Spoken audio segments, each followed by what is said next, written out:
much, everybody, for being here today. Diana is much used to do this openings, and I'm sure I will forget to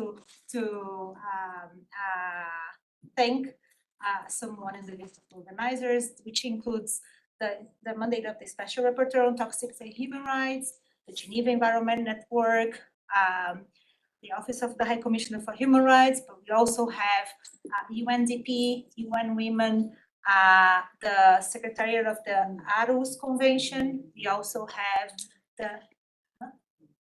I was going to say, the Environmental Management Group, Issue Management Group on Environment and Human Rights, and Earth Justice.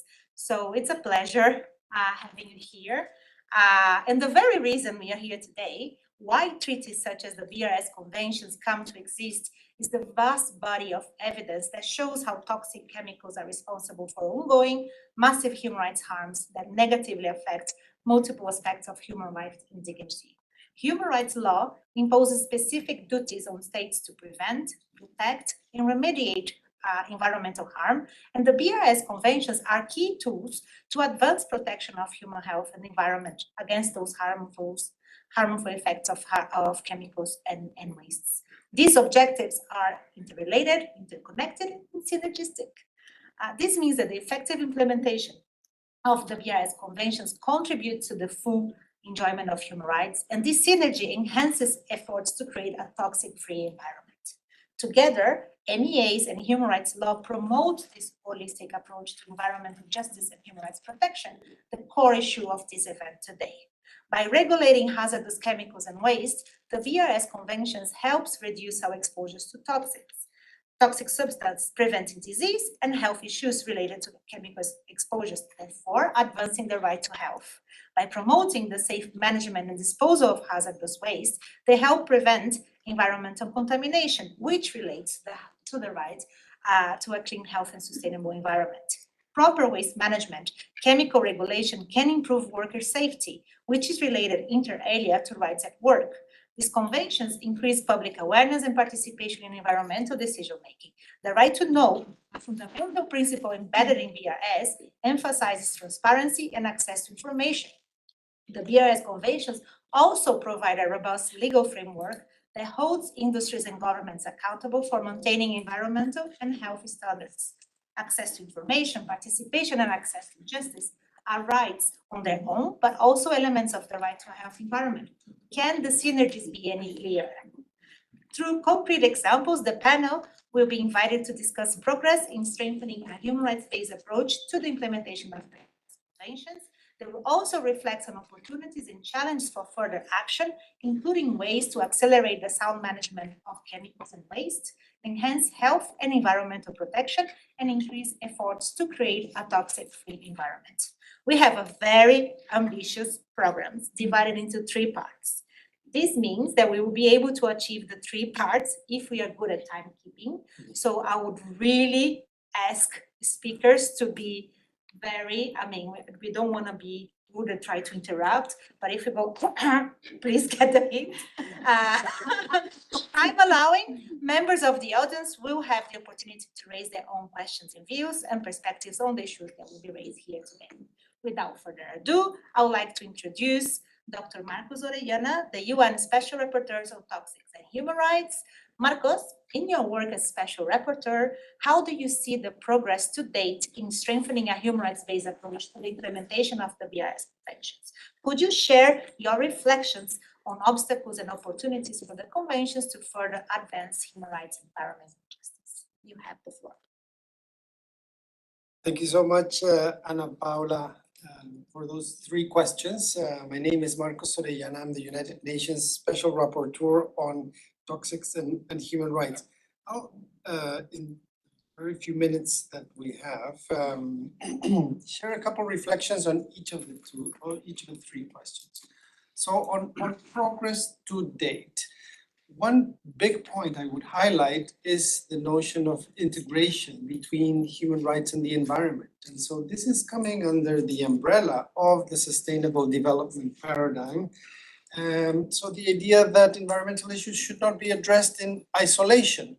This has been articulated in the vocabulary of the principles of the Rio Declaration on Environment and Development from 1992, and they contribute to effectiveness and legitimacy.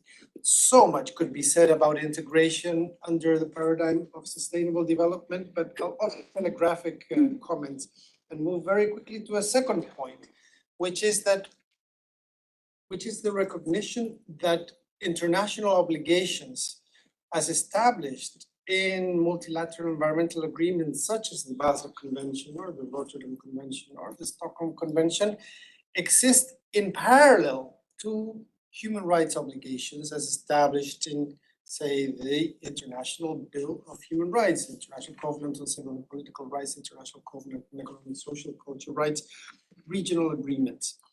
There's a parallel that can be made here in respect of climate litigation. We've seen several international tribunals seized with requests for advisory opinions, or there have been also contentious cases. The International Tribunal for the Law of the Sea, for example, has concluded that the UN Convention on the Law of the Sea exists in parallel to the obligations established under climate treaties. A similar conclusion has been reached by the European Court of Human Rights, and it would be highly surprising if the International Court of Justice were to come to a different conclusion in its advisory opinion under deliberation. This parallelism in international law is not something exceptional. The UN Convention on the Law of the Sea and the Paris Agreement, they coexist. The Basel Convention and the Hong Kong Convention on the Recycling of Ships coexist. Human rights treaties and BRS conventions, they coexist. So there is progress to date in understanding that. Now, in addition to progress, and this is moving to the second question, there are significant obstacles still on the road. One is of a conceptual character, and there's a tension between managing risk on the one hand and an accountability framework as established by a human rights-based approach on the other.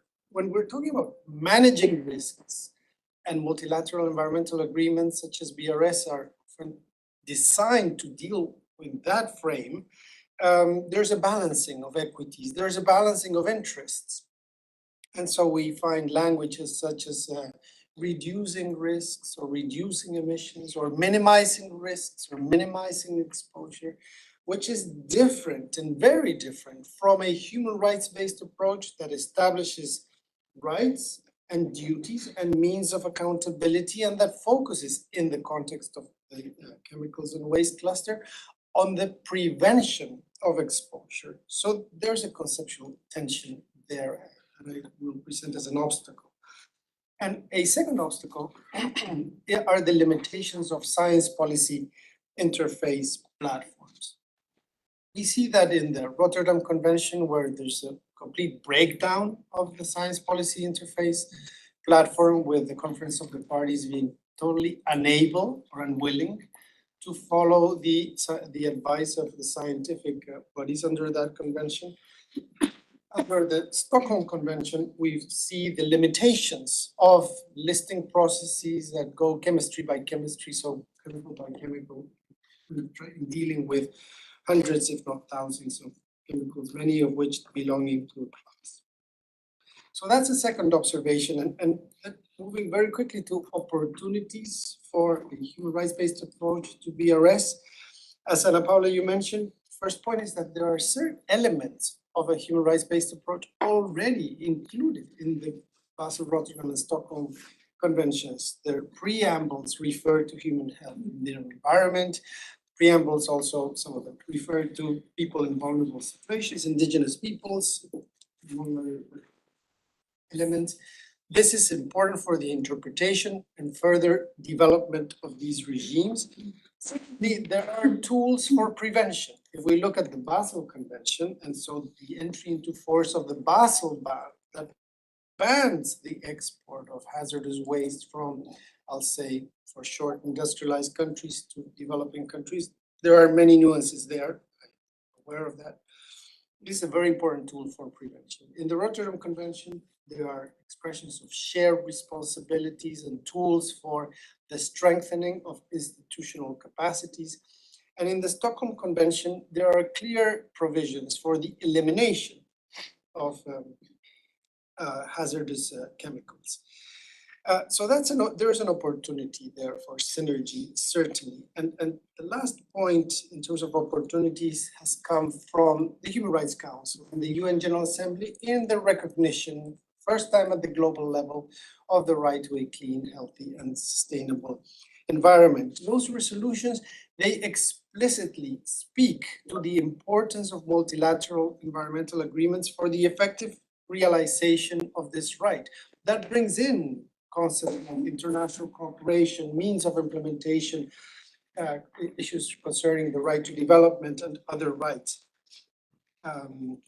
And it also emphasizes the need for these instruments to deliver on what their intended purpose is. And that puts an emphasis on addressing the gaps and shortcomings of BRS. So in conclusion, in terms of time, integration is not only possible, but is underway. There's no time for complacency given the increasing toxification of our planet. Thank you so much for your attention. Happy to take questions. I'm not going to attempt to summarize your words, but I would just repeat the last sentence if I got it correct. No time for complacency, given the increasing toxification of our planet. I think that is, I believe that all of you that are here today have this message on your heart, and you are also here looking to the, like, how to deal with this emergency. Without, since we have to Leona, I'm speaking here, I'm going to now turn to my far right. Oh, I shouldn't say that. So sorry, but introduce our next panelist. I really apologize for that. Anna Beriani, head of Georgia's Chemicals and Hazardous Waste Management Division. Anna, considering the leading role of Georgia for the Aarhus Convention, being a vice chair, could you share an example of public participation or access to information or access to justice in the context of chemicals? It will be also valuable to hear your views on how implementation of the Aarhus Convention reinforces implementation of relevant provisions of BRS conventions dealing with these subjects, and how these treaties can be implemented in synergy. Thank you very much. I guess I will have the presentation on the screen. Oh, I already see it. Good evening. It is my great honor to address you today on behalf of Georgia regarding the implementation of the Aarhus Convention and its interlinkages with the sound management of chemicals and waste under Basel, Rotterdam, and Stockholm Conventions. Georgia, as a vice chair of the Aarhus Convention Bureau, fully recognizes the fundamental importance of the three pillars of the Convention, which are access to information, public participation in decision-making, and access to justice. We view these principles as key to achieving transparency, good governance, and sustainable development. Let me share a practical example from Georgia in the context of chemicals. In recent years, public participation was strongly integrated into the legislative document of the draft law on chemicals and mixtures, which is aligning our national legislation with EU regulations. And stakeholders, including NGOs, businesses, academia, and citizens, were involved through public consultations and awareness-raising activities. This ensured that public concerns and expertise were taken into account when shaping national chemical safety policies.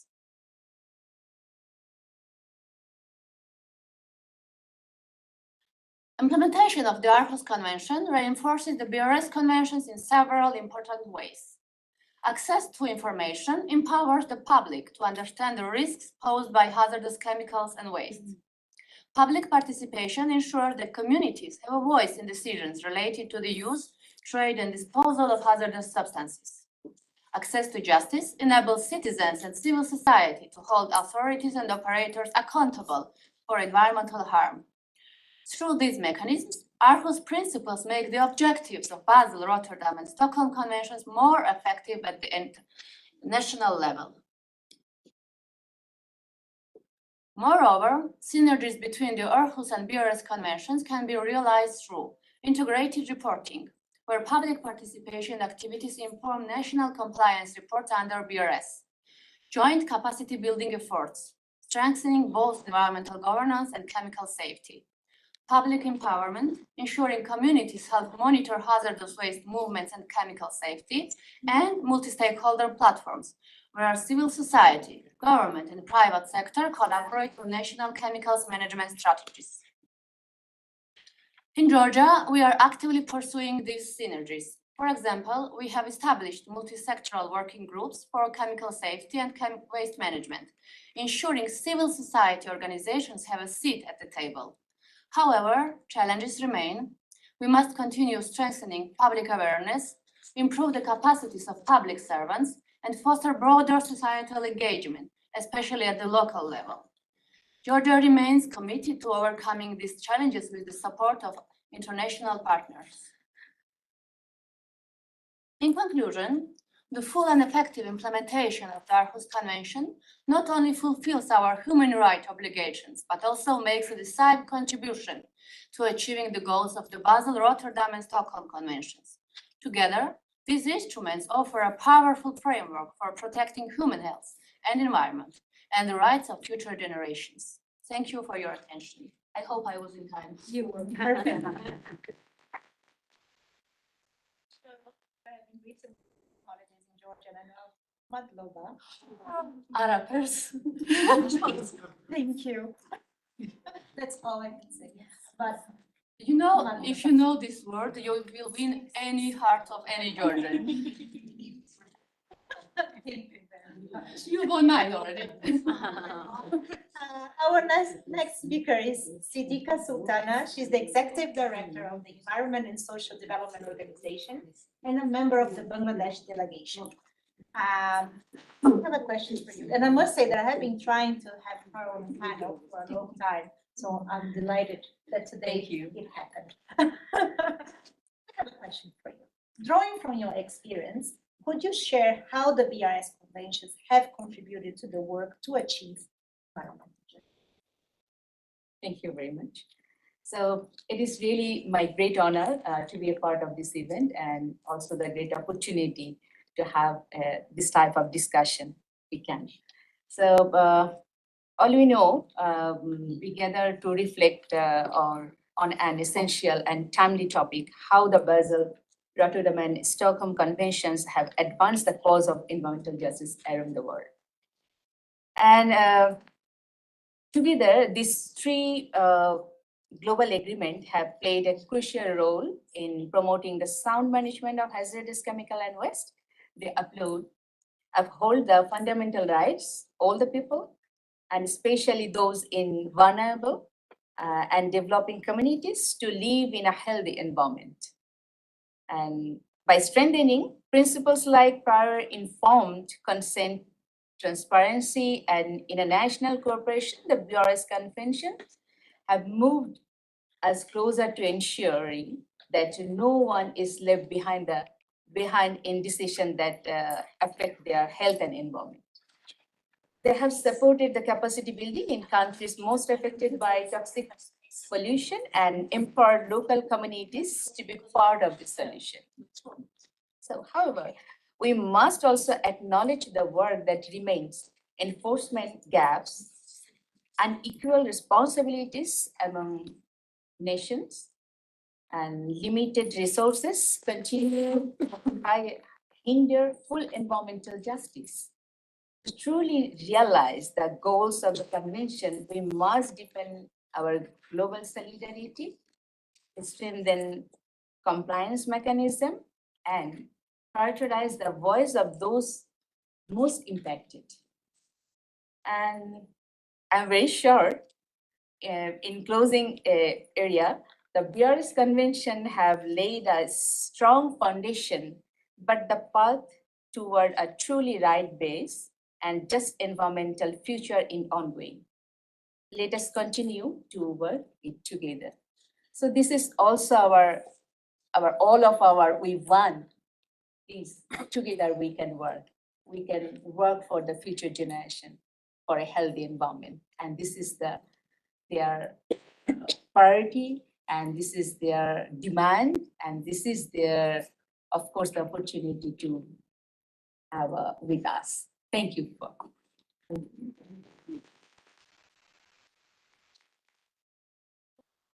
Last speaker on this segment, I'm not going to describe where he's now, just because I need a full path later by explaining the far right. So I will not repeat, I just did, I'm sorry. Anyway, I'm here with the pleasure to introduce you to Santos Virgilio, who is from the Ministry of Environment of Angola. Santos, toxic chemicals continue to be responsible for ongoing massive human rights harms that negatively affect multiple aspects of human life and well-being. The double standards practice on the global market of chemicals is a blatant example of that. What shift is needed to ensure we put brakes to the toxification of the planet? Easy question, 5 minutes. Very long question. It's very complicated because when you mix other issues with human rights, people from the place I come from are always accused of not respecting human rights by different reasons. Because there are guys going to the street to protest and that are not like loud. Many things that the Western understand normal, but in our region are not normal. And because of that, we are accused of not respecting human rights. In one hand, this is the reality. But on the other hand, also, we have these issues of chemicals and double standards. We are net importers of everything.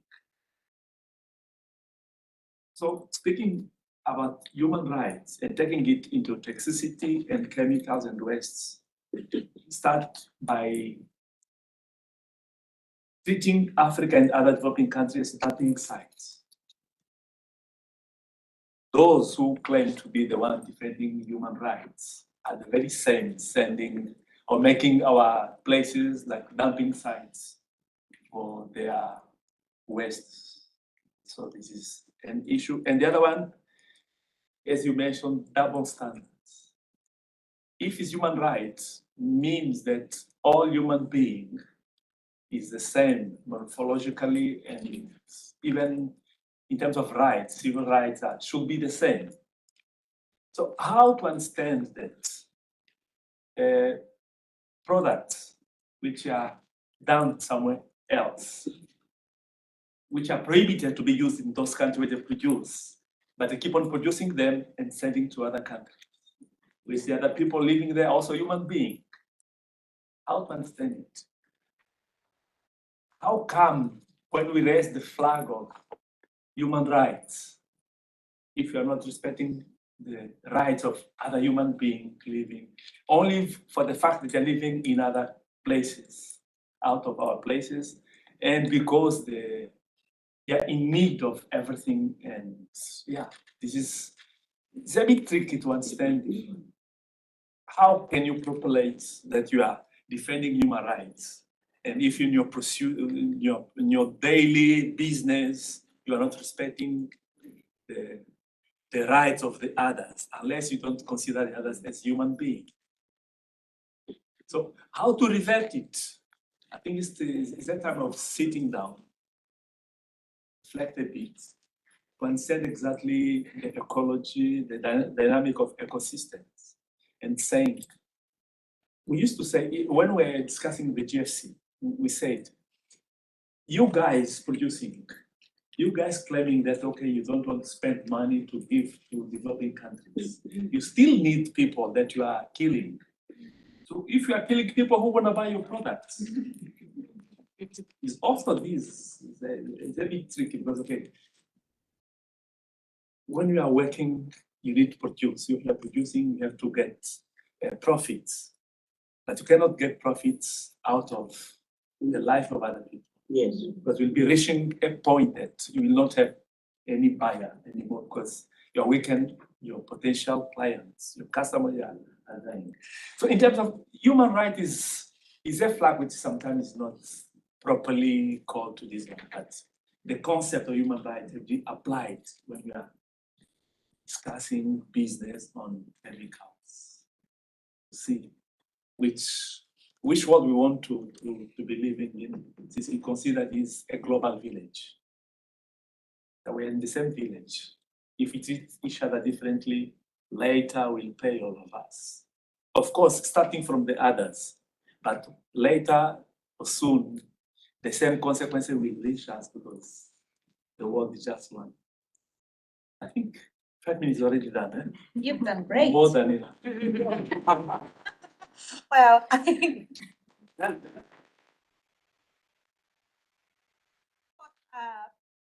what this first panel have showed is like human rights exist well before, and no one can take it away from us. And the BRS shows how can we, and if we are implementing, if BRS are implemented at its full potential, it will advance human rights and will make, equally, not that no life is better than other, or more important than other, all lives. So I take your call as well on solidarity, your call, Marcus, of the urgency, your call of the need to also, of including participation. Let's people also be part of that, because we are individually, collectively, some more than others impacted, and let's make this equitable, fair, and not hypocritical, if I may say, if I take this your words correctly. If you think that this is it, it's not. Now we have the second panel, so it's time to say goodbye, and I will hand the baton to Marcus, who will take the moderation from now on. So thank you very much to all.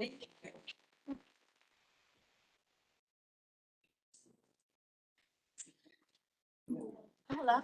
Yeah, do that.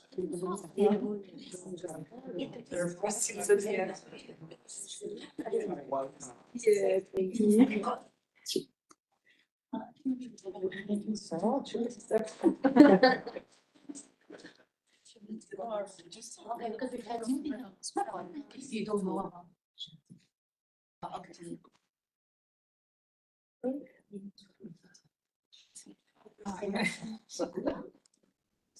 No, no. But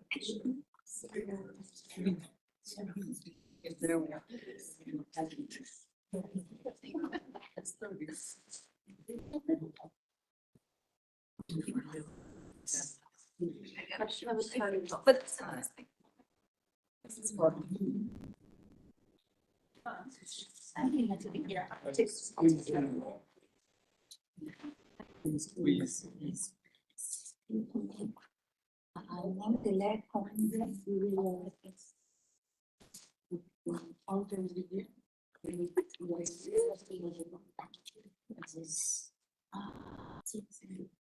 Not now. Yeah.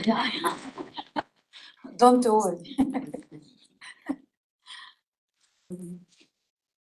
Okay, so we're ready to start the second part of this program with our presentations by the stellar cast that we have on stage today. Thank you so much for joining.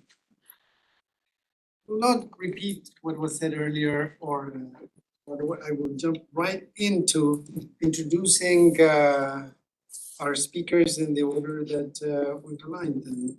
First of all, Ilham Aziz, hazardous substances and waste management expert with IPAN. And we have a question for you, which probably you're not surprised by it. It's maybe a bit of a long question as well. Yeah. Not the longest of the bunch, but considering your comprehensive experience as the Egyptian Stockholm focal point, working with compliance and scientific review, what are some of the biggest challenges countries have faced in complying with the Stockholm Convention? How may the committee better support parties in their efforts to implement the convention? Can you share how Egypt integrated the best available science in its work on eliminating POPs and obsolete pesticides? Okay, On thank to you. you. Thank you. I am happy that I participate this event. As the Egyptian Stockholm Convention focal point with deep experience, I can share that several major challenges have facing us, all the countries, to meet their obligation under the convention. I will make short.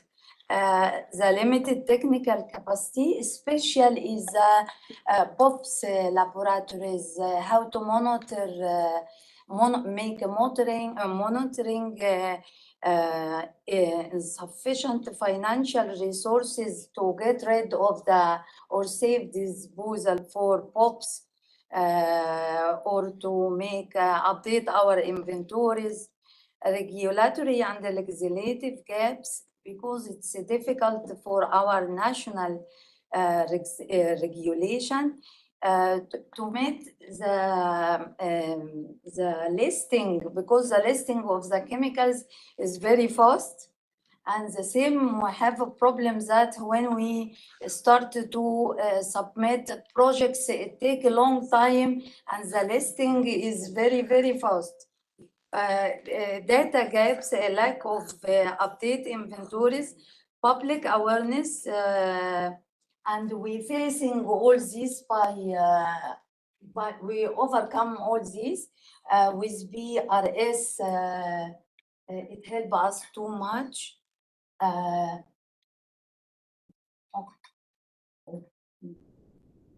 sorry. It's working. Okay.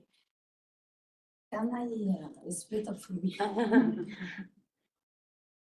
Yeah, for our situation, it's like that. We signed Stockholm Convention 2003, entered in force in 2004. We did our NIP in 2005, but it's not a real NIP, because it's like questionnaire, work desk. There is no good data, or there is no good inventory. BRS is help us. At first, we got a project from JICA. JICA is working on PCBs, and in this time, really, we have good data. We have hot spots for the future work. Then, from the success of JICA, we got two projects. One project with Jeff and World Bank is called the Sustainable Management of POPs, and the other one is MedBoot. It's integrated management of PCBs. And GMB help us to global monitoring program, help us too much to have a good data in water. How is, if we have a high concentration of POPs, it affect in our health. We have in water, we have in air, we have in mother milk. Can I, sorry. Yes. Okay.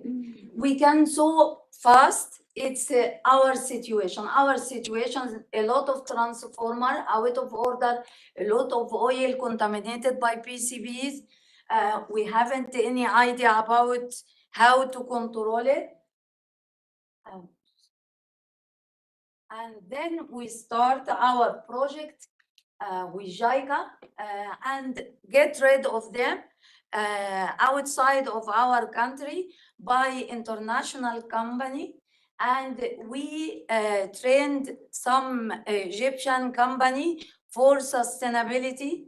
And then we collect 170 tons of equipment and contaminated oil and equipment, PCBs contaminated, and get rid of them, alhamdulillah. And it is a high concentration. It's more than 2,000 parts per million. After that, the project is the sustainable management of POPs. It is two components. One of them on the obsolete pesticide, and the target is 1,000 tons. And the other one is to get rid of PCBs and the target 1,010. And really we success to collect all obsolete pesticide. We have 2 sites is very polluted. It's a storage area. One is Adabiya, it's 440 ton, and the other one is Saf, it's 220 ton, and we get rid from all after 1980. We have this amount, and we collect high hazard pesticide and all obsolete pesticide, POPs or non-POPs. For PCBs, we have only concentration is medium and low, so we got by BRS, the last. BRS gave us BRS gave us 2 units to make recycling for the oil. You can see all this, and there is film. You can see all the steps. Thank you.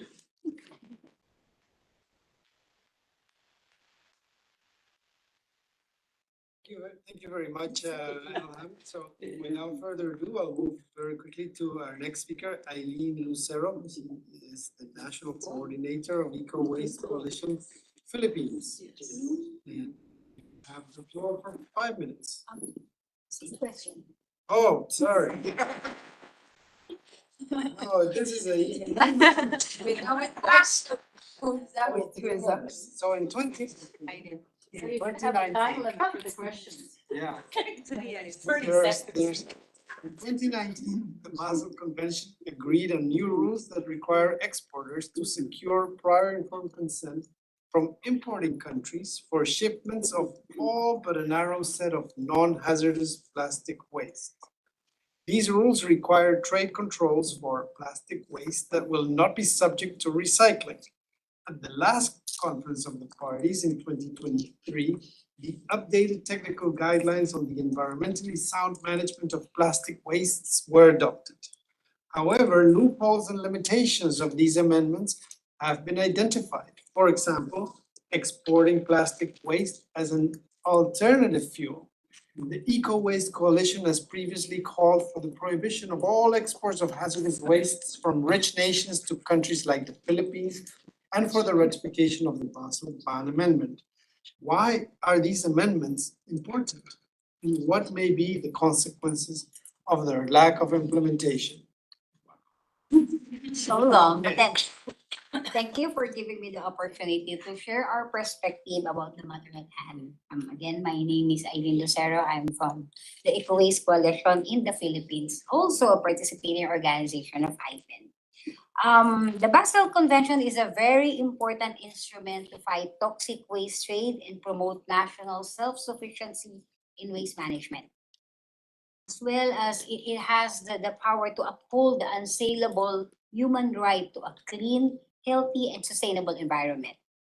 For developing countries like the Philippines, where I came from, implementing the Basel Ban Amendment and the more recent amendments addressing plastic pollution crisis is very crucial in protecting our environment and the health of our people from the adverse effects of waste trade.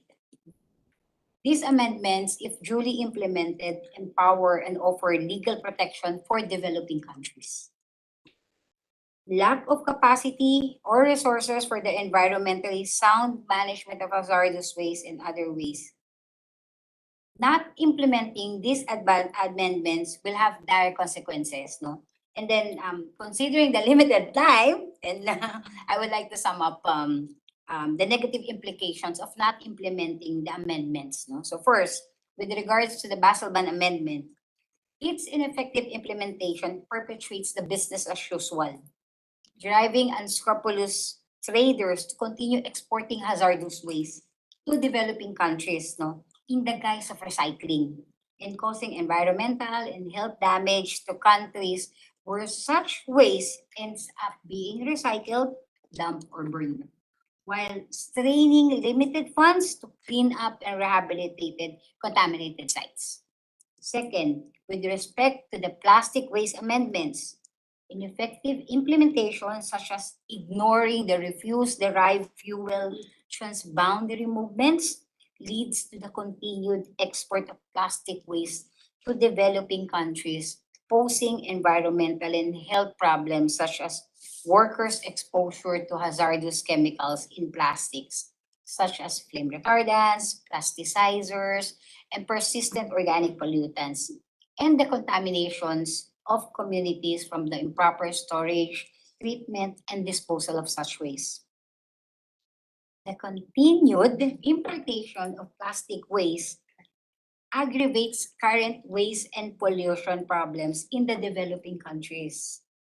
It leads to creation of new problems, including the influx of unsustainable waste disposal technologies. So in both cases, the ineffective implementation of the amendments weakens the Basel Convention and its goal of protecting human health and the environment from the generation, transboundary movements, and management of hazardous waste and other waste, resulting to environmental injustice and the violation of the human right to a clean, healthy, and sustainable environment. So having witnessed the adverse impacts of foreign waste dumping in the Philippines, we affirm our call for a ban on waste imports, including waste derivatives like processed engineered fuel or refuse-derived fuel. Developed countries must stop their dependence on exporting hazardous waste and other waste to developing countries like ours, which do not have the capacity or resources to ensure environmentally sound management of this waste. So foreign waste dumping at all forms must be stopped to uphold the people's right to a clean, healthy, and sustainable environment.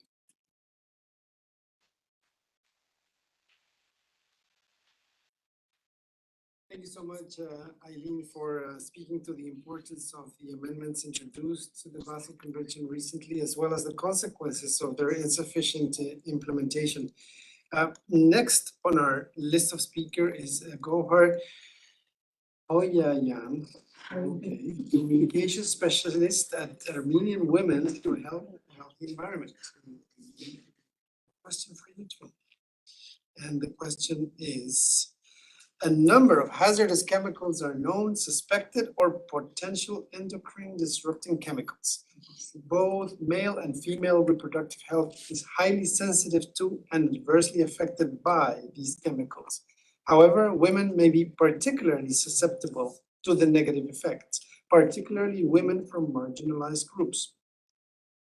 How do EDCs, for the acronym, impact genders differently, and what may a gender-responsive reproductive justice approach to the management of hazardous chemicals look like? How can the BRS Conventions be strengthened to support such approaches? On to you. Thank you. You have 5 minutes. Thank you very much, and it's an honor to be part of this beautiful panel. Our organization has special concern in regards to endocrine disrupting chemicals because some pesticides, certain additives to products have these EDC characteristics, and many of these products are particularly meant for women and children. Our NGO works successfully with the government of Armenia, and we are a member of National Steering Committee for the Stockholm Convention, for example, and this is a good example of participation, and Armenia is part of the Aarhus Convention, linking to the previous panel.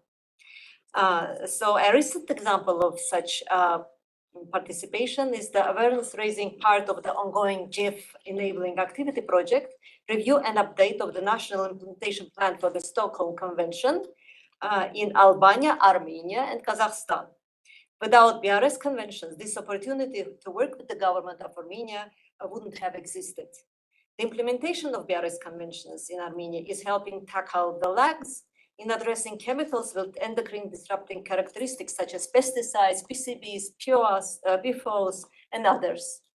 Now, speaking about gender and EDCs, we know that chemicals are literally found everywhere, in our workplaces, at school, at home, in urban and rural environments. Already there is data showing that the human health impacts of endocrine disrupting chemicals is considerable. And women are definitely susceptible to chemical exposure. And because of their physiology, because of biological makeup, types of occupational exposure to chemicals in personal care, and household products and in their social situations.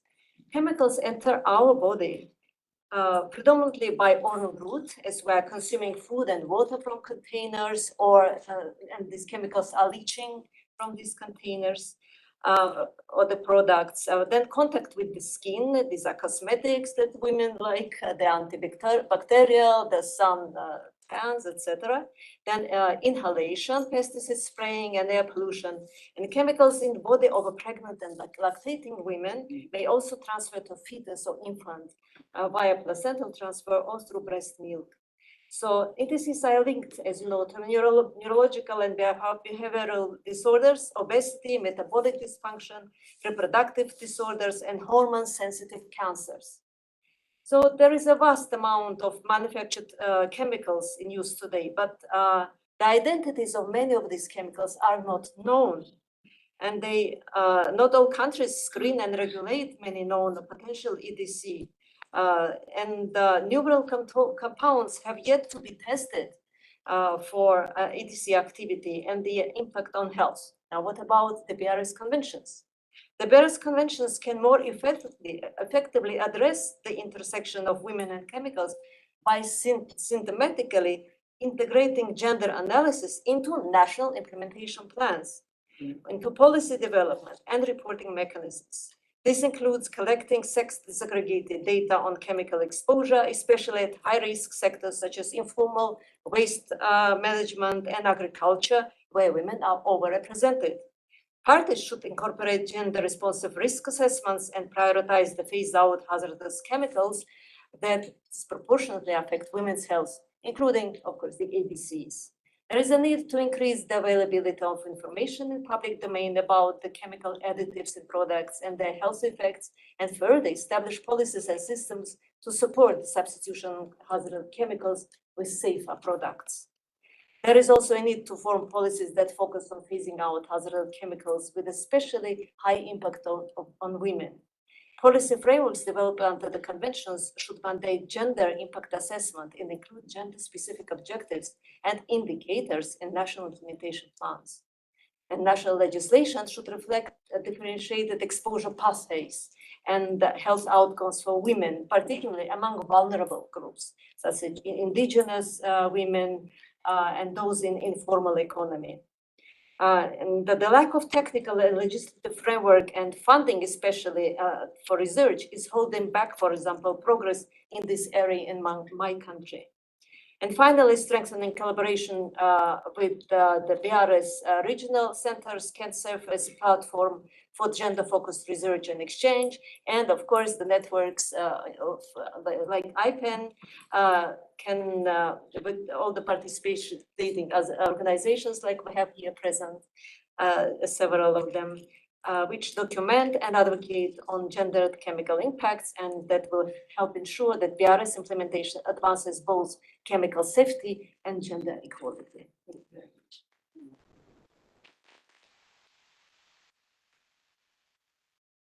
So much, Gohar, for elaborating on the gender dimensions of exposure to chemicals, as well as the opportunities that arise in the implementation of the BRS conventions. So moving forward, our next speaker is Anpotowin Jensen, Indigenous scientist, Chemicals and Waste Youth Platform, and Youth International representative. Question for you too, a long question as well. Here we go. The BRS conventions recognize that children and youth are significantly vulnerable to chemicals and waste. Despite the limited possibilities for participation, youth have played a critical role in the chemicals and waste management sector, from science to policy advocacy. Considering your experience as an Indigenous youth representative, what examples can you share on the environmental and health challenges that chemicals, waste, and pollution present to those in vulnerable situations? How do we best ensure meaningful youth participation in the implementation of the BRS conventions? Thank you for being with us. You have 5 minutes. Thank you. Well, I don't really have a script, so be a little bit more, you know, conversational. But so yeah, I'm an Indigenous scientist. I have a background in environmental engineering. I come from the Lakota Nation within the United States. And I was born and raised on a reservation, and I grew up on the reservation. I grew up very, very close to my culture. And I grew up knowing that we were the original environmental engineers. So when I went to school, I was just reinforcing this historical traditional knowledge that I was born with and I inherited.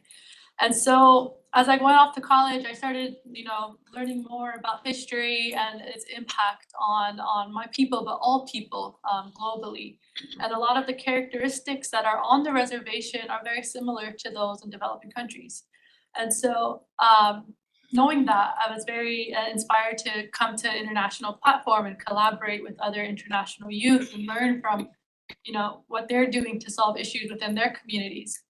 And what that resulted in was, we have a lot of issues. I hear often we have a lot of contamination due to intergenerational mining. In fact, on the reservation, we have 8 times over the accepted EPA limit of mercury, and that has yet to be traced the source of and ended. And so in that perspective, we also have a lack of data. To make informed decisions on whether we're going to swim in this creek or not. And today we're seeing a lot of health disparities due to that. And so with this whole story, I put my education to use, and I went back home, and I'm Indigenous, so I follow my culture and I steward the land. That might seem a little bit of a mystery, but it's very much of going to the land and engaging with this. So that may be taking wood for ceremonies, that might be engaging with the water, and you need that relationship for there to be a healthy ecosystem.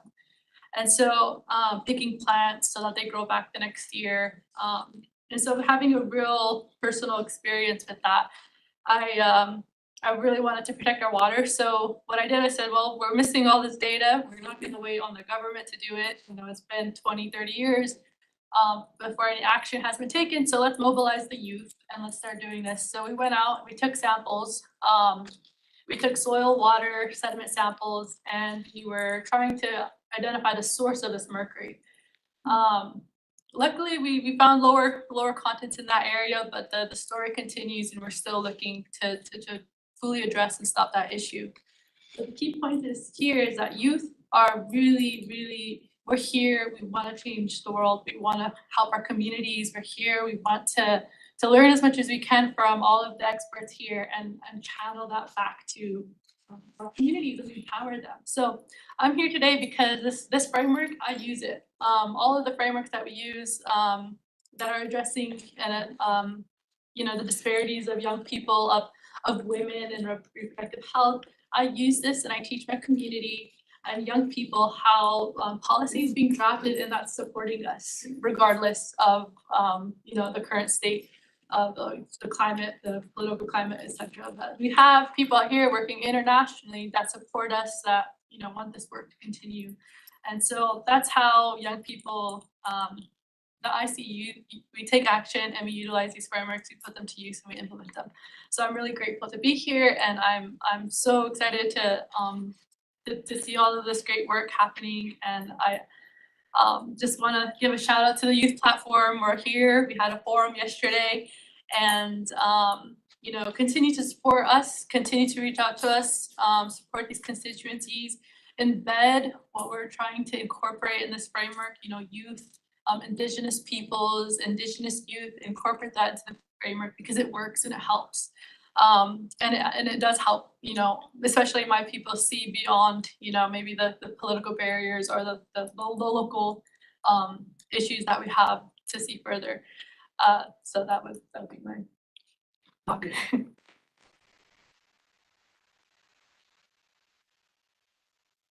Thank you so much, Anputo, for sharing with us elements of your traditional knowledge, as well as for mobilizing youth in your community to conduct science in the service of the community. Thank you for the work you do. Our last speaker in our list is Yves Lador. But I'm missing something. No, okay, thank you. Eve is the representative to the United Nations in Geneva of Earth Justice. And Eve, it will not come as a surprise to you that we have a question for you. We often hear the argument that the lack of substitutions or alternatives to the most widely used toxic substances is a reason to slow down the adoption or implementation of the measures required by the BRS Conventions. Earth Justice works to protect communities and workers from toxic exposures and to remove hazardous, dangerous products from everyday lives. Can you elaborate further on how the use of alternatives can contribute to preventing and mitigating human rights violations caused by the use of toxic substances? Thank you very much, Marcus, and I feel very honored also to be here on this really very great panel. And perhaps to start with, you were saying about the work that Earth Justice does with local communities, and I want to highlight two good news, not that often. So recently, on the 9th of January, in Louisiana, in the state of Louisiana, in the United States, in Geishmar, which is an unfortunately too well-known, part of a too well-known cancer alley, where the local communities were able to have or achieve the cancellation of a toxic chemical plant in a place which is already heavily targeted and heavily crowded with industrial facilities and very, very strong pollution. So it is definitely a very, very important win. And it's great to see that when local communities come together, stand up for their rights, they do reach some results. Another element which is also important to look at is, and to have in mind, is that last year in March, the Inter-American Court on Human Rights released a historic ruling on the case of La Oroya in Peru, underlying the human rights obligation of governments to control toxic industrial pollution. And this is a ruling which is quite important because it sets a precedent for the right to a healthy environment for the whole region. And of course, it has also a scope which is larger than just for the region. It is also a source of inspiration for other courts. These are just two interesting outcomes of the work that can be done and which are positive, and some success of the work that can be done with local communities. But precisely when we are here to make visible the invisible, which is the logo of this meeting, it's interesting to see the challenge that we have with the BRS Convention. One of the elements, for example, is that when we're talking about the right to a healthy environment, which has been reinforced by the ruling of the Inter-American Court, the work which, and it's also being reinforced by the acknowledgements by the United Nations General Assembly Resolution 76/300, which acknowledges the existence of the right to a healthy and sustainable environment, which was long due, unfortunately, but now we have it, it's there. And there is still, I think, a work to be done in order precisely to make the issues of toxics and pollutants more visible in the work which is done on the right to a healthy and sustainable environment. Now, your work, Special Rapporteur, is crucial in this, but I probably, and we can think about the next session of the Council in September when you will be presenting your report, it will be a good opportunity to try to reflect part of the work that will happen here in the BRS COPs, because with the importance of the climate change discussion, other issues like biodiversity or toxics are being unfortunately a bit shadowed and not taken into enough seriously. So that's one of the elements where definitely we need to make the visible, the invisible a bit more visible. We need also to bring the right to a healthy environment more prominent here in the discussions. It was great to see that almost all of us here mentioned the right to a healthy and sustainable environment. That's the perspective in which we are all working. I'm not sure we hear it as much when we listen to the official statements in the main room. We still need some work to be done. There's a lot of work needs to be done there. And one of the elements, it's because when we think about the right to a healthy and sustainable environment and look at the BRS in that perspective, it highlights precisely the need of alternatives. One of the issues is that we cannot continue to just run after substance after substance and then try to list them and see all the efforts just to eliminate them. We need something today which is stronger. And because alternatives basically should be the driver. That's one of the first elements. Alternatives here should be considered as a driver of the implementation of the BRS Convention. Actually, it pushes for more innovation, and we heard that in previous discussions. It pushes also for a stronger respect and stronger use of the right to science. And of course, the target at the end is to live and to have the right to live in a toxic-free environment. So it should be considered, alternative should be considered a driver. The second element is, of course, alternatives are pushing for substitutions.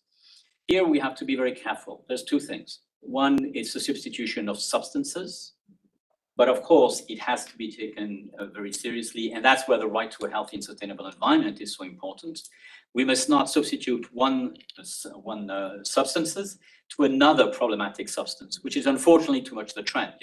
So okay, we're going to eliminate this one, we'll have a new one, and then we have to wait a few years to see, oh, this one is also toxic, and we continue like this. This must be stopped. This is not a way. And if you bring these issues of substitutions in the perspective of a right to a healthy and sustainable environment, that changes the discussion. Same thing when we're talking about technologies, like for example, promoting now non-combustion processes where we're trying to get rid of a number of wastes. This is so much an issue, and it still remains one. And so we have to go to work further on this. And last thing is that alternatives have to be considered in a transformative process. We cannot continue to just, as I said, continue with the same production system, because what we're doing is we're still having more and more of these substances, even when we're trying to reduce them. We might proportionally improve the situation, but as we continue to have a lot in a wider production, because that's exactly what we're pushing for, we're continuing to have a lot of difficulties.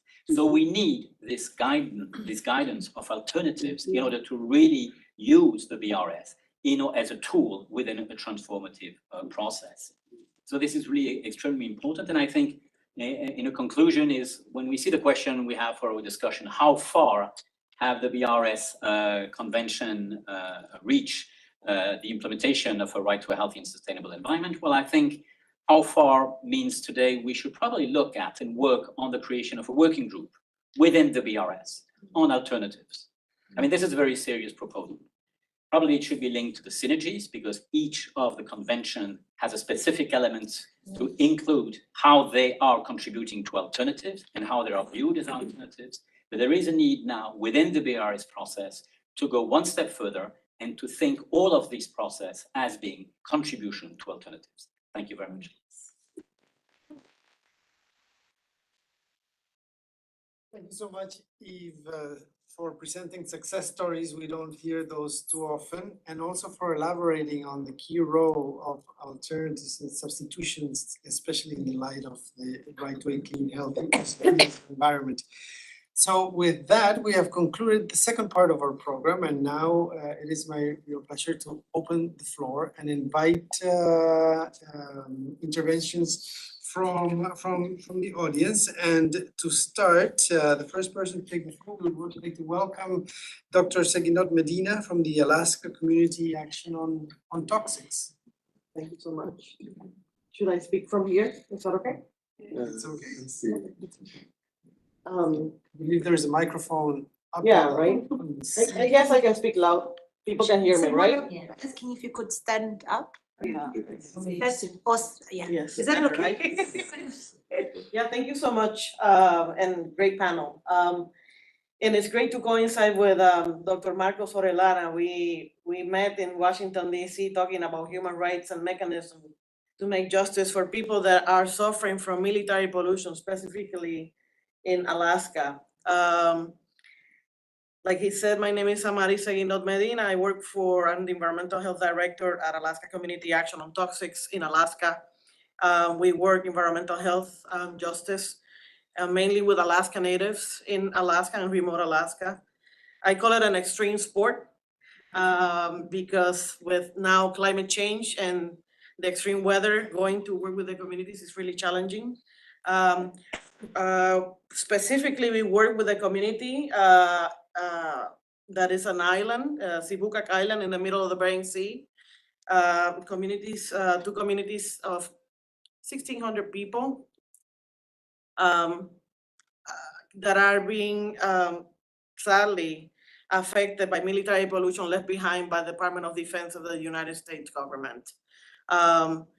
These communities are suffering a great deal of stress and severe health issues, like they call it a cancer crisis, and other birth defects and other endocrine disrupting issues. And recently, after partnering with UC Berkeley Environmental Law Clinic, we are working with Steve Castleman and Claudia Polsky. They've been working with us 2 years, and we officially use one of the mechanisms to submit to Dr. Marcos Orellana a complaint, an official complaint, asking for reparations and apologies from the harms of military pollution to the people of Sibucac. And it's a work that we've been looking for and trying to get to for more than 20 years. And it was great to be able to meet with you in Washington, D.C. with a delegation of Sibucac and bringing the people so they can share their stories, they can share their struggles, and just hear from the people and empower the youth and the elders and the leaders of those communities, native village of Sabunga, native village of Gamble in Sibucac, and so they can share their personal stories. So that was very exciting for us, as for ACAD and our friends of Sibucac. So that's one of the mechanisms that we're using to move forward to seek justice, environmental justice for the people. I think that's a beautiful example. And there's other mechanisms, but there's so much that we can be doing. And mostly with communities that are so far away, so remote. The people of Sibucac right now, they are also thinking of doing other, finding other mechanisms that they can use to seek justice, environmental justice. So yeah, I think that's one of the examples. Thank you. Thank you.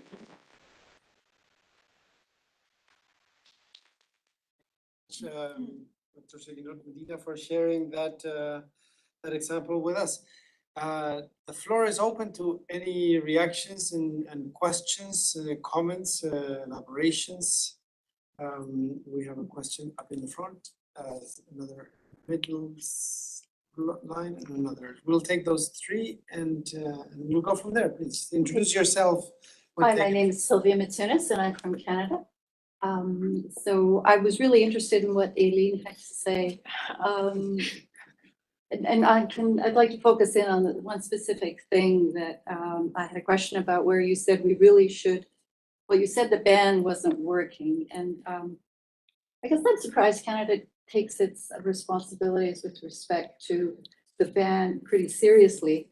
So I'm wondering how it isn't working, if you think it isn't working. But the other thing you said is we should ban imports. But why isn't that something that the nation state has to do? Why would it be an international thing? Why should the Basel Convention say nobody can import? That seems a bit of a, or maybe that's not what you meant. Yes. We'll take three. Thank you so much. We'll take three questions and then we'll go back to the panel.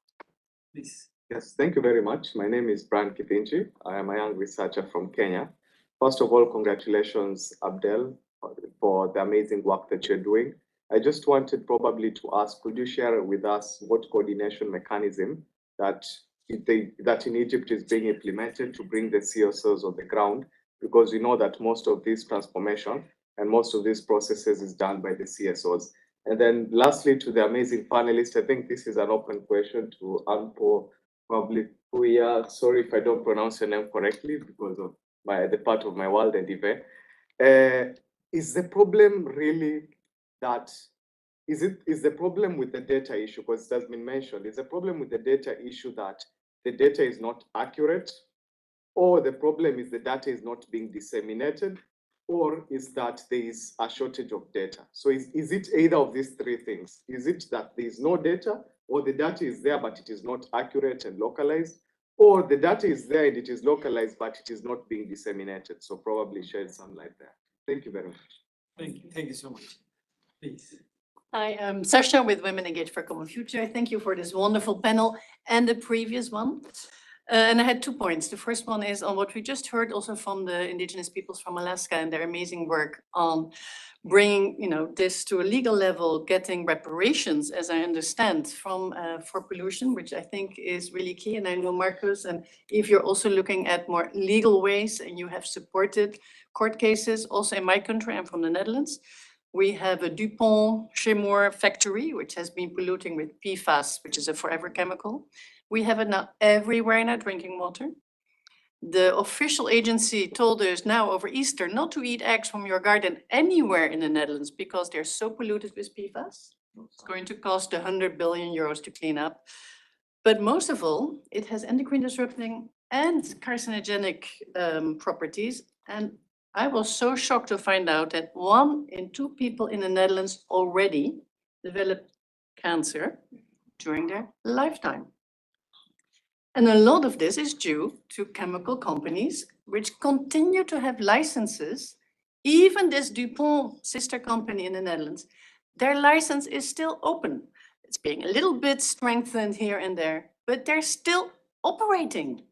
So my question is, how can we use, and also I know, Eileen, you have also, I think, been using legal measures. Can we all use legal measures more efficiently? Can we get these licenses to be stopped? Even if we have to fight with Trump.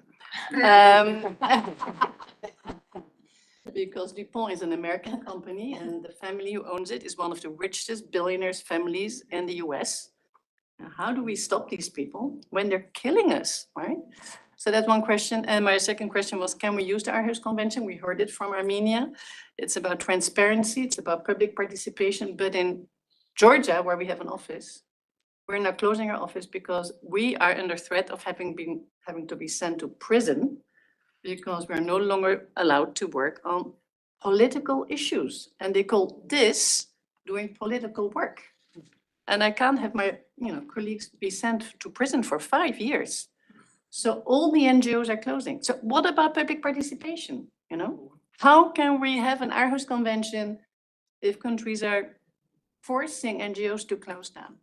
These are my 2 questions. Thank you so much.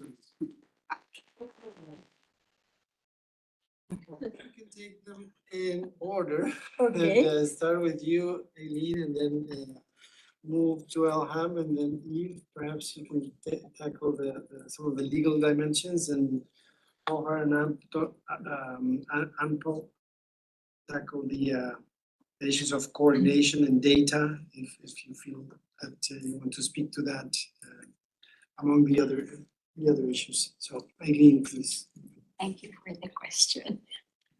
Actually, the question is surprising, not because of the question, but because you're from Canada. Okay, so for the first question is with regards to the Basel ban. And the Basel ban indicates that it is good to import as long as it has a prior informed consent to the country that they want to do the transfer.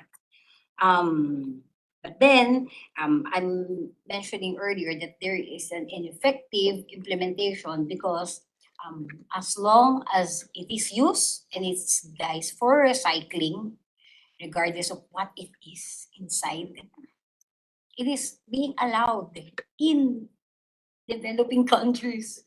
And one example, that's why I am surprised, is the Canada waste that has been transferred, that has been shipped to the Philippines in 2019. So that was 60 containers of household waste from Canada, disguised as recycling, but then it has been shipped back.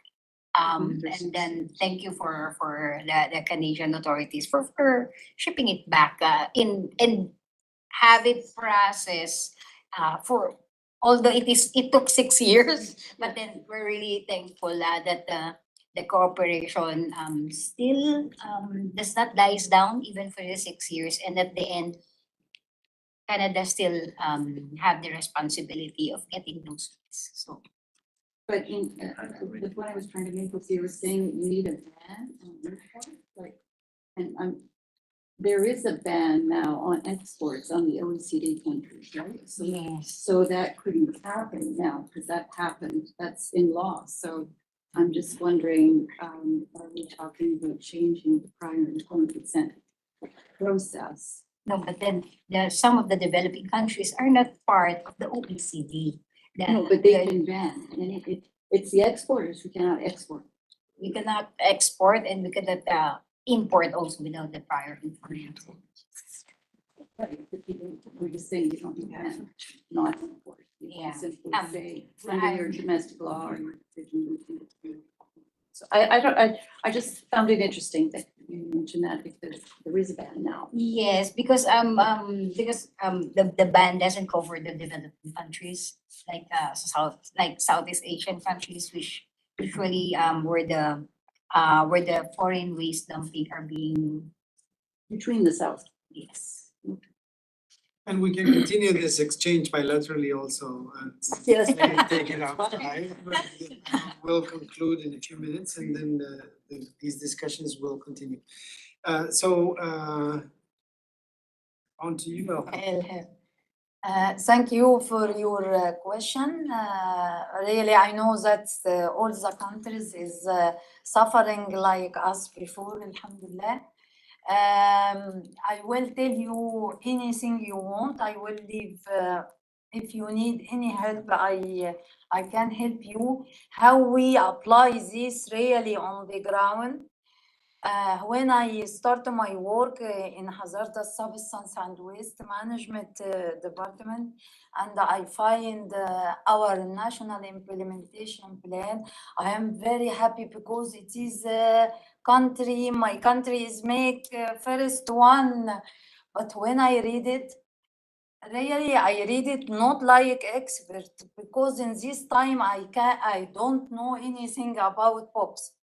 But when I read it, I find that it's nothing. It's only work desk. My colleague sent the questionnaire, all the ministries, and collected and write that Egypt has no POPs. Oh, Japan has, and Egypt no. Really, I thinking like that. Allah. So. When I understand why they said no, because two reasons. It's normal. The first one, that they don't know anything about persistent organic pollutant, because I am a professional chemist, but I don't know in this time about it. Okay. The second one, who is sending for them the questionnaire? Ministry of Environment, Kalabush, ala tool. All the people said no. Then he put that will happen. I wrote the project proposal for JICA. And really, I wrote for them that it's not true. There is no real data. You ask about data. There is data or not updated or all of this. There is no data. If you will find data, you will find that from this ministry, it's not like this, it's not like this, it's not like this. And if you find the good data, it's not updated. So you have all these problems. How we succeed? I try in the first project of JICA, focus on sustainability for our country, for my country. Like I work with all branches. We have a lot of branches in each governorate. I work with them, capacity building for them. Go make inventory with the questionnaire and stay with the people and ask them and write everything. Sometimes they said for me, we haven't. And when I go to the field, all the transformer in the period of PCBs, and it's written on it PCBs. And they said for me, we haven't. So I make it like a capacity building for all electricity stations. In this time in JICA, it is like alarming for us, because when we start, we thought that all the high concentration in electricity. But we discover after the work in JICA that it's not in electricity station. It is in industry, especially old ones. We got a lot of polluted oil with PCBs, concentration more than 2,000, and a lot of equipment in Aswan Dam, because we have a very old transformer.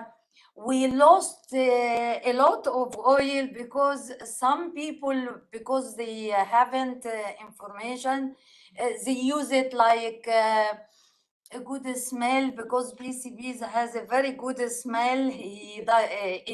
The dusting, so they make some bukhur, I don't know in English. Yeah, smell, and some used for rheumatism and something like that. We discover a lot of things. It's not bad to say like that on my country, but it's good because we understand now what is our situation. And the projects after that, it's on the success of JICA, and I have already staff well qualified, so I can continue, alhamdulillah. And I can help you.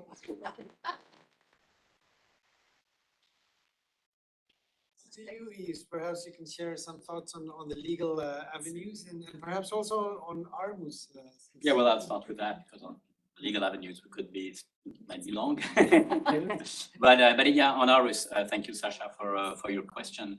With your authorization, I'll be quoting you. Because I mean this will be discussed. This will be will be on the website of the Geneva Environmental Network, and so it's quite interesting that you raise this issue here in the framework of the Basel-Rotterdam Conventions, because indeed, it's a very good question. How can we have an ARIS convention relevant and efficient? Because the mechanisms are efficient, but if you do not have a protection of environmental defenders, generally speaking, it's worthless. And that's exactly Article 3.8 of the convention itself. Article 3 being the general principle for the implementation of the convention. So now at the last meeting of the parties have agreed to create the mandate of special rapporteur to protect environmental defenders. So then my question to you is, did you report this to the special rapporteur of the ARIS Convention on environmental defenders? If not, please do it. And I'm ready to help you for that, because he needs to be aware of that situation. Because precisely this is the type of things which needs to be discussed, and it will be reported, it will be discussed at the next meeting of the parties of the ARIS Convention here in Geneva next November. So this must have been seen by the special rapporteur before, and we need to work on this, and we need to make very aware all of the parties to the ARIS Convention. What is at stake? That when you are attacking defenders, it's the whole of the convention which is becoming useless. And I'm afraid that some of them are still dissociating these issues. On one side, you have the issue of defenders. Usually it's the others, because we didn't, let's say we didn't torture anybody. So yeah, we just closed the associations, but that was an administrative issue. This is the type of answer we do here. Now we have to make, no, it is not. You are violating the ARIS Convention if people don't have the capacity to do their normal work, normal life on the question of environment. The three pillars have no capacity to exist if ever you have a violation of Article 3.8. So this issue must be brought, and we must discuss it. And it's interesting if there's other possibilities to discuss this impact here in this framework of the BRS with also the authorities. But it will have to be discussed at the ARIS Convention, and of course, the following session in March. It'll be interesting to see how we can give an echo when we will be discussing the protection of human rights defenders in general, because environmental defenders are part of human rights defenders. That's how they are conceived in the field of human rights. So it'll be very interesting to see how the ARIS parties are precisely fulfilling their obligations in this framework. So your question is a very, very important one. Thank you. Absolutely. Other things. Thank you, Yves. Go on to you for any reflections on the questions that you've heard. Thank you very much. First of all, the name that you pronounced, the name is Gohar, but you said Goya is like my granddaughter. I was so 2-year-old granddaughter. Thank you for that. Now for the data, I would look at it from another angle, another perspective. It's not that there is no data or whatever. The problem is transparency and traceability of data. The woman that is having the baby and everybody is happy and bringing beautiful bottle. Here is my little baby, take the bottle, but is it safe? Does the mother know? Or a woman somewhere in a remote village, does she know what it is? So that's the problem. I don't want to go into detail about the data, maybe our scientists can support, but that's the point that I wanted to make. And the Basel, for instance, they all have the problem of assigning the right codes to things. And these conventions do have this possibility. Thank you. Thank you. Last word. I'll make it short. Yeah, I really appreciated that. The transparency is really important. But for us, where we're from, science is, I guess academia is in a way a privilege. So you're in a rural community that doesn't have access to labs. You have to drive 6-7 hours to a lab. You don't have, you know, it's not that we don't have the educated experience there, but we just don't have the equipment. And so what I like to look at is, are our solutions sustainable? So is our testing sustainable? Can we keep up this testing on our own without a big fancy lab somewhere? How do we invest in our own indigenous nation to create our own labs to do that? So when I think of data, I think about it's in the pursuit of it, it's really to empower communities to take control of it. And then, you know, apply frameworks like UNDRIP, et cetera, to that practice of using science on indigenous lands especially. Great. Thank you so much. Thank you to all our panelists in the second part, or also the previous panel. And I wish to conclude by also thanking the Geneva Environment Network, the UN Office for the High Commissioner for Human Rights for convening us here to reflect how far have the Basel, Rotterdam, and Stockholm Conventions gone in advancing a human rights-based approach and environmental justice. This dialogue is certainly going to continue. We can continue outside as well. And we have a whole week and another week ahead of us to continue this discussion. So thank you so much for joining.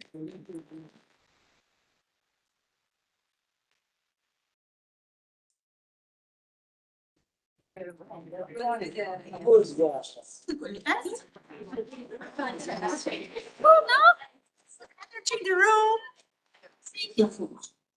Some people thinking too much. Sasha, how are you?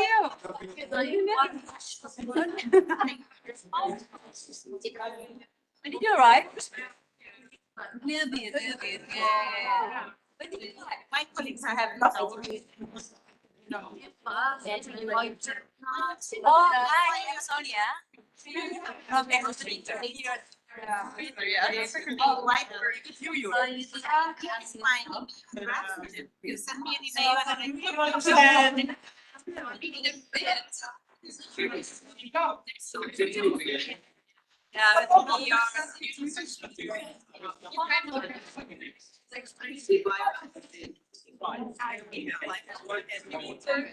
Go out of Geneva.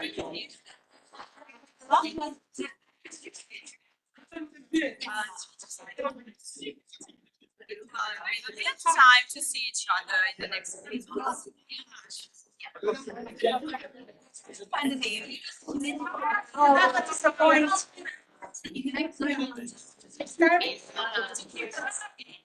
How about ours? Weather.